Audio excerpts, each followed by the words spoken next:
In the last video, we discussed unit systems and how to express things with units and convert between units. So now I'd like to start to turn our attention toward actually thinking about how to describe the motion of something. So let's just imagine that you are taking a walk. So there you are. And let's say you're strolling along a nice leisurely pace.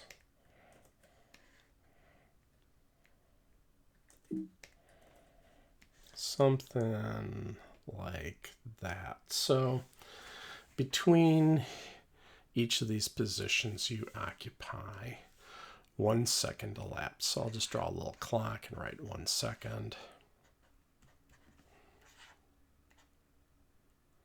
Oops, there's my little clock. 1 second. There we go. All right. So there you go, walking along the ground. Now let's compare that with somebody else who's walking along the ground. Oops, my bad.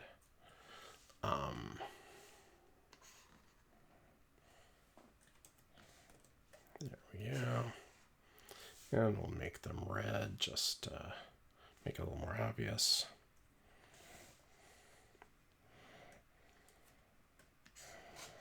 There we go. Maybe doing something like this. And again, we will put 1 second between each of these positions that the person occupied. Oops. All right. So just ask yourself intuitively here, pause and ponder if you need to, who's moving faster, the black person or the red person? Okay, and hopefully we agree that the red person is going faster, right? They're covering more ground in the same amount of time. Okay, so this gives us some idea for how we can start to talk about motion. We intuitively know that something's going faster if it covers more ground in the same time, so maybe we can leverage off of that. To simplify things out, we can create what are called motion diagrams. So in this case here, got a with our first person, we can draw them in just as some dots like this. And our other person, we could just draw as just some corresponding dots like that. We just draw a dot where the person was. And actually very carefully where we're drawing it is at their center of mass. This is the point about which they would balance in every possible direction. In a much more advanced course than this one, you eventually prove that for rigid objects, all motion of an object can be described as a translation of its center of mass. By translation, we mean just up, down, right, left, combined with a rotation about the center of mass. So if we don't care about rotations, so for now we don't care about rotations,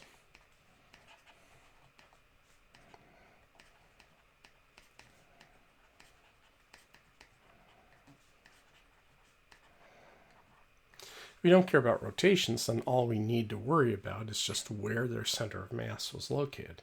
If we can say where their center of mass was located, we can say where their left eye or their right pinky or their left big toe is located, just based off of where their center of mass is located. So it turns out all we need to do to describe them is where their center of mass is located. And we could do that even, say, for something like, let's think about a rocket. In fact, how about you do this as a quick pause and ponder.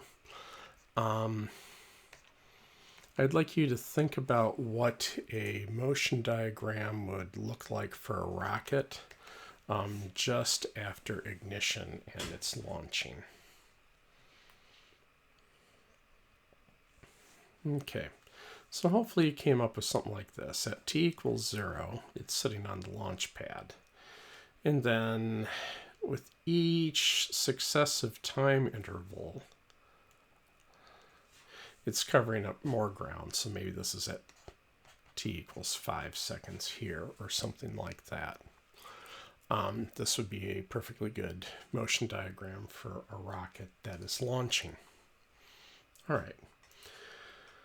So with that, we can start to think about how we can hang numbers on this. And with these motion diagrams, we could talk about their position by just imagining that you can somehow come up with some mile markers. Now here, maybe quite literally, you put a 0 mile marker here at the initial position, and then you count how many miles to the east the person is at each time.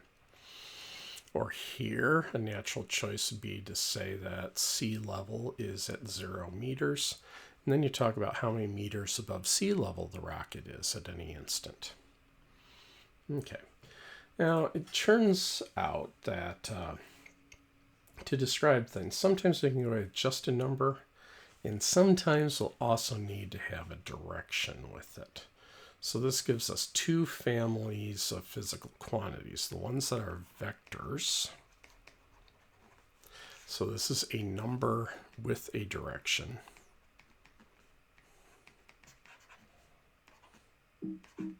Sorry about that. And it turns out that ones that we'll be encountering pretty quickly will be position, displacement.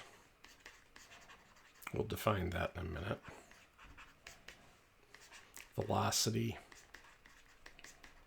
And acceleration is coming down the road in a couple of videos.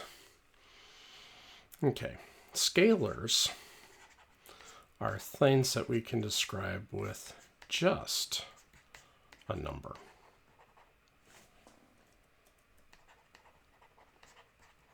So, for instance, temperature doesn't have a direction associated with it. Temperature, mass, it's just the number you read on the scale, time, and speed. So speed and velocity, even though they're synonyms in English, to a physicist there is a technical difference between them. Speed is just literally how fast you're going without regard for direction. Velocity is a speed with a direction. So 70 miles an hour is a speed, 70 miles an hour east is a velocity. So some of these might seem a little surprising, like why would you need why would you need a direction to describe a position? So let's go and take a look at that and see why we have to call this a vector, a number with a direction, which we'll find we can usually represent these with arrows. So if I'm trying to describe a position, let me just have an object that's in, we'll make it speed up a little bit, doesn't really matter. So this is t equals 0 seconds here, 1, 2, t equals 3 seconds here. So at t equals 0, we can say that the object is located at x equals 0 meters. Now, effectively what we have done is we have literally put a meter marker, if you will, right there. So this is just like it was the state line. Now, at t equals 3 seconds, we can say the object was located at x equals plus 5 meters. So if we just said it was 5 meters away, the thing is you could be east or west of the 0 meter marker. And here when we look at it, we say, oh wait, it's to the east of the 0 meter marker. So the arrow that we would draw for position, sorry about that, try that again. So the arrow we would draw for position is going to look something like this. And usually what we do is we write an X, and we stick a little funky half arrow thingy over it to indicate that's a vector. So it's a number with a position. So here, the number with a direction. So here the direction is entirely indicated by that plus sign, meaning that's to the right of the origin. So if we said -5 meters, that would refer to something that was off over here to the left 5 meters. So even though you can say, hey, it's just where you are on the number line, it's a recipe for how to get from the origin to where you are. So in this case, the instruction is, if we're saying that we're located at x equals 5 meters, that means start at the origin, move 5 meters right. That's the location I'm talking about. This isn't the only choice that we necessarily could have done. For instance, we could have decided that right here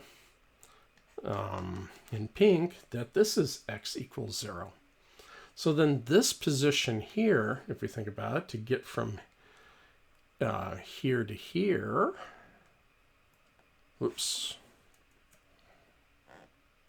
here to here, I would have to go left. And so in the pink coordinate system, this would be located x equals -1 meter. So this would be to the left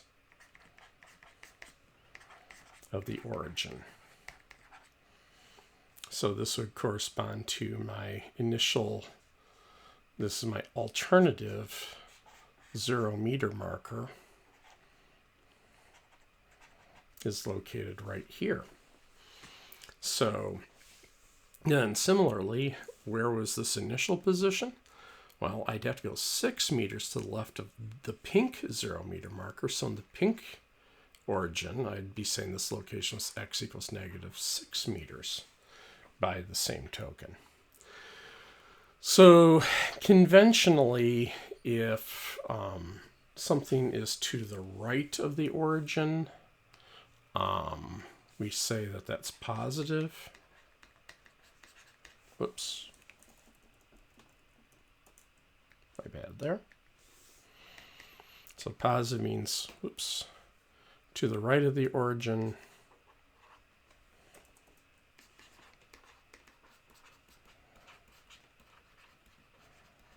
And negative means to the left of the origin. But that is not set in stone. That's the default assumption that physicists will make if you don't say otherwise. If for solving some particular problem, it makes sense for plus to be to the left and minus to be to the right, you are free to do that. It's just that you have to say that out loud and make that clear so that someone else looking at what you're doing would understand that that's the choice you're making now. But if you don't say the choice out loud, the default assumption is positive means positions to the right of the origin, negative means positions to the left of the origin. Now, we've already seen one of the weaknesses of position as something to describe motion. And that is that you are free to put the 0 meter marker wherever you want it. And so different people could potentially have different 0 meter markers. Now, this isn't the end of the world. It'd be very straightforward to convert between one person's measurements and another person's measurements. So it's not the end of the world if we have to deal with it. But when we're describing how things are moving in nature, one would hope that the laws of nature should not depend on us choosing where to put the 0 meter marker. And it turns out that a quantity that is more fundamental is something called the displacement.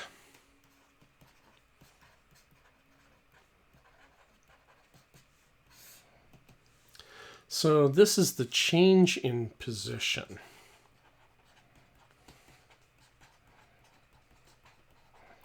after some motion.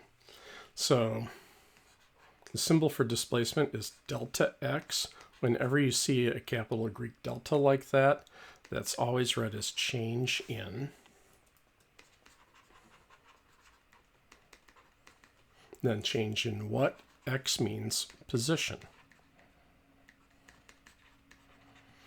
And whenever you have a change of something, it's always the final minus the initial. Now, physicists usually use subscripts to indicate when you have two different things of the same, two different instances of the same kind of quantity. So x means position, sub f, final.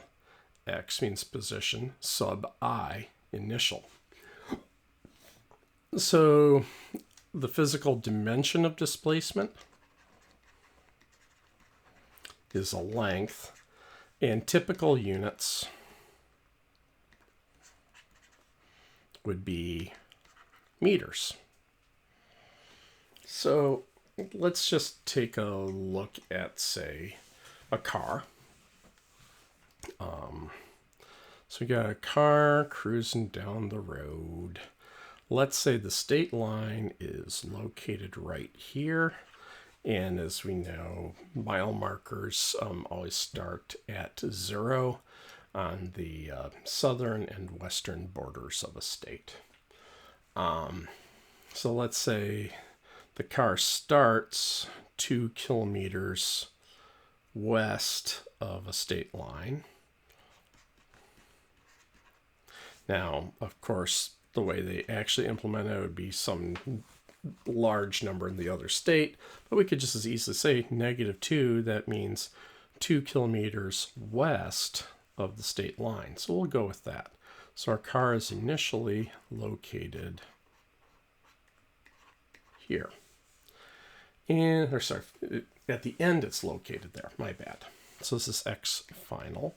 And we had started driving east to west, 3 kilometers to the east of the state line. And yes, I know that my cars look like the Captain Crunch's hat, so just deal with it. Now, the displacement is just simply the straight line vector that takes you from the initial position to the final position. This may or may not be the final, this may or may not be the actual path taken. But to find our displacement, we can say, okay, the displacement is, okay, this is change in, change is always final minus initial. So this will be -2 kilometers. We got to keep the mathematical sign here, minus a +3 kilometers. So -2 minus 3 is -5. Oops, sorry about that. Is -5 kilometers. And again, we're going to interpret this minus sign here as meaning to the left. So what this means is at the end of the motion, our car ended up 5 kilometers left of where it started. Now, this does not necessarily have to correspond with the actual path the car took. For instance, the car could have taken some sort of crazy stuttery path like this and ended up there. And if you were to look at the distance on the odometer, that would be a lot bigger than 5 kilometers. Maybe it's 20 or something like that because of all the zigzagging. In fact, maybe it went so far as to overshoot the final position and come back. That's entirely possible too. So displacement is not actual distance traveled. It is just the shortest possible straight line path you can take from the initial position to the final. So in this case, 5 kilometers, negative sign means to the left. We ended up 5 meters left of where we started from without regard for the actual path for how we got there. It seems a little abstruse, but if you hang with it for another class or so, you'll see that this is a sensible choice. So just to get a bit of a start on that, we can go ahead and use this to define average velocity. So it'll take us another class to define the velocity, but we can at least start by defining an average velocity over some time interval. So, oops.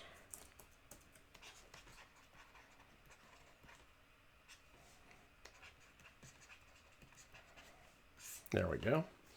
Our average, so we would write this as V bar. Whenever you see a bar, this means, oh, I see the problem. There we go. My bad.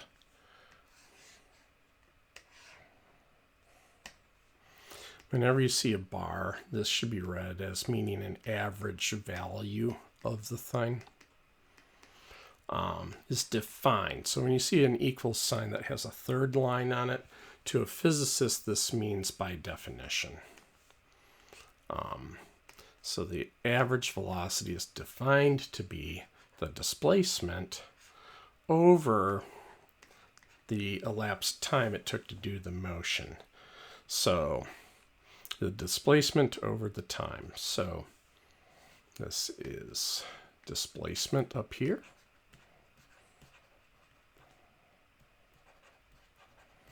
This is our elapsed time down here. So since these are both change-ins, we can take this a little further and we can say the average velocity would be equal to x final minus x initial over t final minus t initial. Now, just a quick side note, this is usually 0, but it doesn't have to be. But most of the time we can rig things up so we choose the problem to start at t equals 0 just to make the math a little easier. So the dimension of this is going to be length over time because we're taking a length divided by time. And a typical unit might be meters per second. So to just flesh out one concrete example of that, let's say I've got an object moving to the right. Let me put down, so this is position. We'll say, let's work in feet. Why not?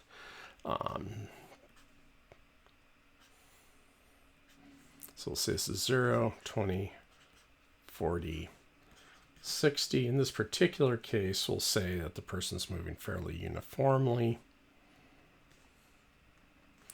So this is t equals 0 seconds. So this would be 1 second, 2 seconds, 3 seconds here. Let's say we are interested in the average velocity over the time interval from 1 to 3 seconds, just to make this concrete. Let's figure out what that would be.